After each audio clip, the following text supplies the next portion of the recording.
दोस्तों आज हम बात करने वाले हैं कि इनवॉइस क्या होती है और इनवॉइस की फॉर्मेट क्या होते हैं। इनवॉइस में क्या क्या डिटेल्स होती हैं और इनवॉइस कैसे बनाते हैं, मतलब किस फॉर्मेट में बनाते हैं। तो दोस्तों मैं आज स्क्रीन पे शेयर करके दिखाऊंगा कि इस इनवॉइस की फॉर्मेट होती क्या है।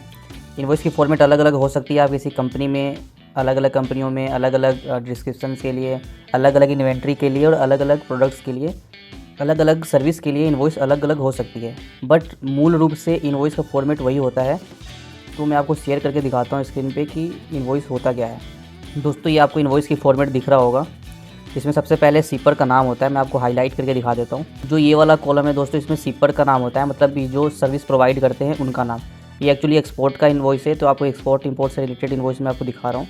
अगर आपका कोई और काम है, कोई और सर्विस है, तो भी इनवॉइस की फॉर्मेट सेम ही रहेगी, बट सीपर का जगह आपका सर्विस प्रोवाइडर का नाम आ जाएगा। ठीक है। तो ये जो पहला कॉलम होता है दोस्तों, जो मैंने हाईलाइट किया हुआ है, ये वो कॉलम है जिसमें हम सर्विस प्रोवाइडर का नाम डालते हैं, जो भी सर्विस दे रहा होता है या सर्विस देने वाले का। इसमें एक्सपोर्ट का इनवॉइस है, तो इसके लिए ये सीपर का नाम डाला हुआ है इसमें कि कौन भेज रहा है, कहाँ पे जा रहा है। ठीक है, सॉरी, कौन भेज रहा है।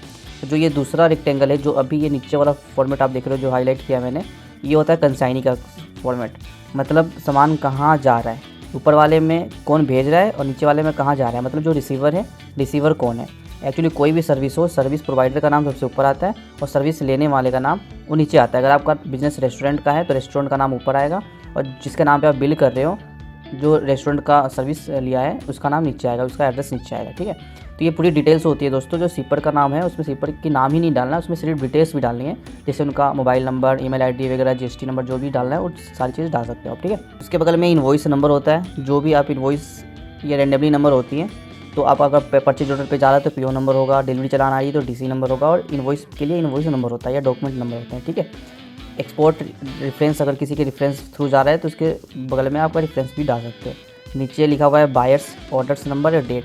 तो अगर इनवॉइस बाद में बन रही है, पहले परचेज ऑर्डर बना हुआ है या पीओ के थ्रू आप इनवॉइस पे माल भेज रहे हो, पहले पीओ क्रिएट हो चुका है, तो यहाँ पे बायर्स का ऑर्डर नंबर आप डालोगे, जिस ऑर्डर पे उन्होंने आपसे माल मंगाया था। ठीक है।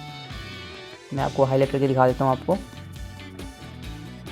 देखो ये जो है, ये वाला जो कॉलम है, इसमें परचेज ऑर्डर का नंबर आएगा, जो पहले से क्रिएट करके कंसाइनी ने आपको दिया था और आपसे माल मंगाया था, तो वही नंबर इसमें परचेज ऑर्डर में आप डालोगे। ठीक है। उसके बाद कोई और नंबर यहाँ पर जैसे बायर्स इफ़ एनी लिखा हुआ है, तो मैं आपको ये समझा देता हूँ पहले इनमें और कंसाइनी में, दोनों में क्या डिफरेंट है, मतलब ये कंसाइनी और बायर दोनों में क्या डिफरेंट है। तो कंसाइनी वो होता है जहाँ पे माल आपका जा रहा है, और ये बायर्स वो होते हैं जो माल आपका खरीदे हुए हैं। मतलब बहुत सारे केस में ऐसा होता है कि खरीदने वाला कोई और होता है, डिलीवरी कहीं और कराता है। इससे खरीदने वाले मान लो उसकी कॉर्पोरेट ऑफिस का एड्रेस दे रखा है, लेकिन जो डिलीवरी होगी माल की या जो भी शिपमेंट्स की डिलीवरी होगी उसको कंसाइनी के एड्रेस में डिलीवरी करना होता है। ठीक है। तो बिल टू का जो भी एड्रेस होगा, जिसके नाम पे बिल कर रहे हो आप, वो बायर्स के नाम पे बिल होंगे हमेशा, और जो डिलीवरी होगी आपके शिपमेंट्स की, वो कंसाइनी के एड्रेस पे डिलीवरी होगी। बहुत रेयर केस होता है ऐसा जहाँ पे बायर्स और कंसाइनी दोनों सेम ही होते हैं, तो कि जहाँ से बिलिंग होनी है वहीं पे शिपमेंट की डिलीवरी भी करनी है, तो दोनों एड्रेस आपका सेम रहेगा। ठीक है। उसके नीचे आप ये प्री कैरियर्स बाई और प्लेस और रिसिप्ट प्री कैरियर, ये सारी डिटेल डाले आपने, मतलब कि कैरियर कहाँ है, इससे पहले आपका माल किसके थ्रू गया था, अब किसके थ्रू जा रहा है, ट्रांसपोर्टर का नाम या कैरियर का नाम डाल सकते हो आप, किस फ्लाइट से आ रहा है और किस व्हीकल से आ रहा है, किस फ्लीट से आ रहा, वो सारी डिटेल्स भी आप डाल सकते हो। बेसिकली ये एक्सपोर्ट के लिए है, तो इसमें ये सारी डिटेल्स हैं, तो आप ये सारी चीज़ डाल सकते हो। ठीक है। इसके अलावा और है पोर्ट ऑफ डिस्चार्ज, मतलब कहाँ से माल आ रही थी तो कौन से पोर्ट पे आपने डिस्चार्ज करके माल को वहाँ से पिकअप करवाया है ताकि डिलीवरी हो सकते। ठीक है।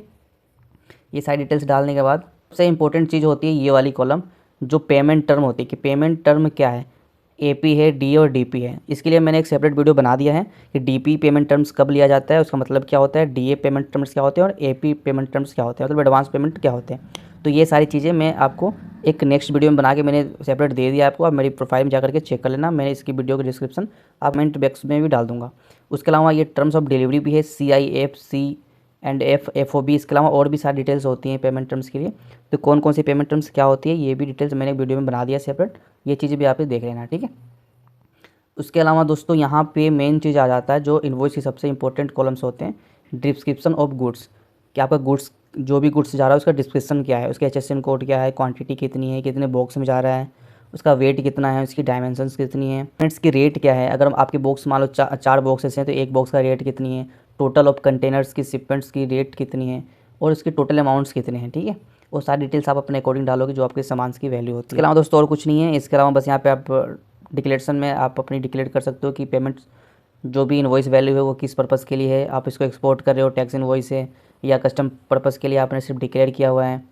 तो ये सारी डिटेल्स आप अपने डाल सकते हो, स्टैम्प्स ड्यूटी लगा सकते हो, स्टैम्प्स लगा सकते हो और अमाउंट्स की इनवर्ड में डाल सकते हो। ये बेसिकली सिंपल इनवॉइस है, इसमें ज़्यादा कुछ नहीं है, बस इसे सिंपल तरीके से बनाया गया है ताकि आपको समझ में आए। जो जितने भी छोटे व्यापारी हैं, छोटे बिजनेस वाले हैं, जिसको इनवॉइस समझ नहीं आता है, उसके लिए वीडियो थी।